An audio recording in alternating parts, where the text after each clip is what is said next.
ভারত যদি গৌর গোবিন্দের ভূমিকায় নামতে চায়, দেশের 18 কোটি মুসলমান শাহজালালের ভূমিকায় নামবে। আমাদের বর্তমান নেতা ডক্টর ইউনূস, উনি সব রাজনৈতিক নেতৃবৃন্দদেরকে ডেকেছেন একটা ইস্যুকে কেন্দ্র করে। তার মানে গোটা বাংলাদেশ এক হয়ে গিয়েছে। আমরা সবাই উদ্বেলিত হয়েছে, উচ্ছ্বসিত হয়েছে, ঠিক কিনা বলেন? রাজনৈতিক নেতাদেরকে ডেকেছেন উনি, আমরা এক হয়েছি। এরপরে ধর্মীয় অঙ্গনের যে লিডাররা, বিভিন্ন ধর্মের, শুধু মুসলিম না, সবাইকে ডেকেছেন, আমরা ঐক্যবদ্ধ হয়েছি। এটাকে বলে ন্যাশনাল ইউনিটি, জাতীয় ঐক্য। যে কোনো ধরনের কনস্পাইরেসি, ষড়যন্ত্র, আধিপত্যবাদ মোকাবেলায় জাতীয় ঐক্যের চেয়ে মুখ্যম হাতিয়ার আর নাই। আমাদের একটা প্রতিবেশী দেশ আছে, আমরা আমাদের দেশ নিয়ে যত ভাবি তারা তার চেয়ে বেশি ভাবে। কথা বুঝতেছেন না? আরো ভেঙে বলতে হবে।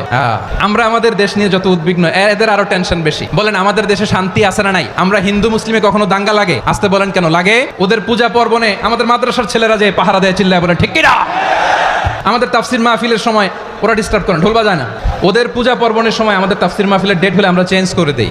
সুবহানাল্লাহ, কি সাম্প্রদায়িক সম্প্রীতির রোল মডেল। আর ওই বাংলাদেশের ব্যাপারে তারা অনেক ডিসইনফরমেশন ছড়াচ্ছিল। ভারতের অনেকগুলো গণমাধ্যম, আমি জেনারেলাইজ করব না, আমাদের প্রতিবেশী দেশের সব গণমাধ্যমকে আমি দোষ দিতে চাই না, অনেকগুলো গণমাধ্যম তারা ডিসইনফরমেশন শেয়ার করেছে। ডিসইনফরমেশন আর মিস ইনফরমেশনের পার্থক্য আছে। মিস ইনফরমেশন না জেনে ভুল বুঝে একটা মিথ্যা বা ভুল তথ্য ছড়িয়ে দেয়া, এটার ক্ষমা আছে। এটার কি আছে? মিথ্যা, গুজব, রটনা সোশ্যাল মিডিয়ায় ছড়ান, এটার ক্ষমা আছে? আওয়াজ করে বলেন ক্ষমা আছে। ভারতের কিছু গণমাধ্যম তাই করেছে। আমরা ব্যথিত হয়েছি, আমাদের হৃদয়ে রক্তক্ষরণ হয়েছে। আমাদের প্রতিবেশী দেশকে বলতে চাই, আমাদের দেশ নিয়ে আপনাদের ভাবার দরকার নাই। নিজের চরকায় তেল দেন, নিজের দেশ নিয়ে ভাবেন। গত মাসের ভয়েস অফ আমেরিকার রিপোর্ট, বাংলাদেশে সংখ্যালঘু জনগোষ্ঠী আগের চেয়ে বেশি নিরাপত্তা পাচ্ছে। Report voice of America, Muslim report নাকি? মুসলিম জরিপ, ভয়েস অফ আমেরিকা। কথা বুঝে নাই বোধহয়। ভয়েস অফ আমেরিকা কি আমাদের রিপোর্ট? ভয়েস অফ আমেরিকার জরিপ, বাংলাদেশের সংখ্যালঘু জনগোষ্ঠী আগের চেয়ে ভালো নিরাপত্তা পাচ্ছে। শুধু এখানেই শেষ না, মাইক্রোসফটের একটা জরিপ শোনাই আপনাদেরকে। তারা সারা পৃথিবীতে গুজব, ভুয়া আর মিথ্যা নিউজ ছড়ানোতে কোন দেশ সেরা একটা রিপোর্ট করেছে। এর মধ্যে 1 নম্বরে এসেছে ভারতের নাম। মাইক্রোসফট তো মুসলমানরা চালায় না? কথা বোঝে নাই বোধহয়। প্রতিবেশী দেশকে বলবো, আপনারা নিজের চরকায় তেল দেন, আপনারাও শান্তিতে থাকেন, আমাদেরকেও শান্তিতে থাকতে দেন।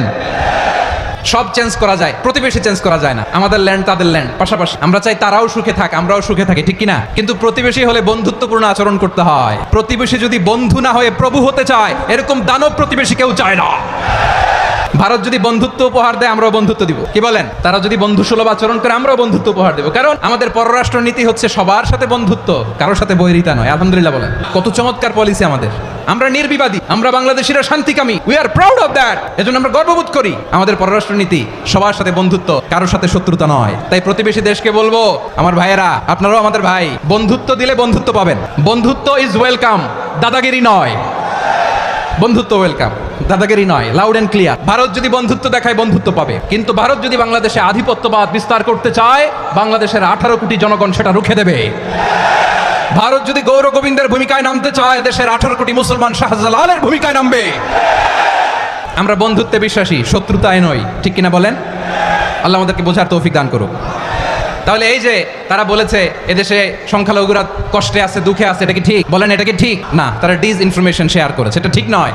আমার প্রতিবেশী বন্ধু রাষ্ট্রকে বলবো, আপনারা এটা করবেন না, এটা করবেন না। আমরা শান্তিতে আছি, আপনারাও শান্তিতে থাকেন, আমাদেরকেও শান্তিতে থাকতে দেন।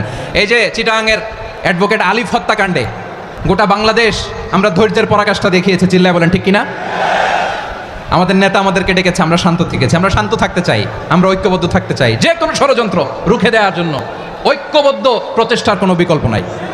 তাই আজকের আলোচনার ছোট্ট একটা টপিক আমি শিরোনাম ঠিক করেছি, আমাদের জীবনে, সমাজ জীবনে, ধর্মীয় জীবনে, রাষ্ট্রীয় জীবনে ঐক্যবদ্ধ থাকার গুরুত্ব। এবার আওয়াজ করে পেকুয়ার ভাইয়েরা বলেন, আমরা ঐক্যবদ্ধ জীবনযাপন করতে চাই কি চাই না?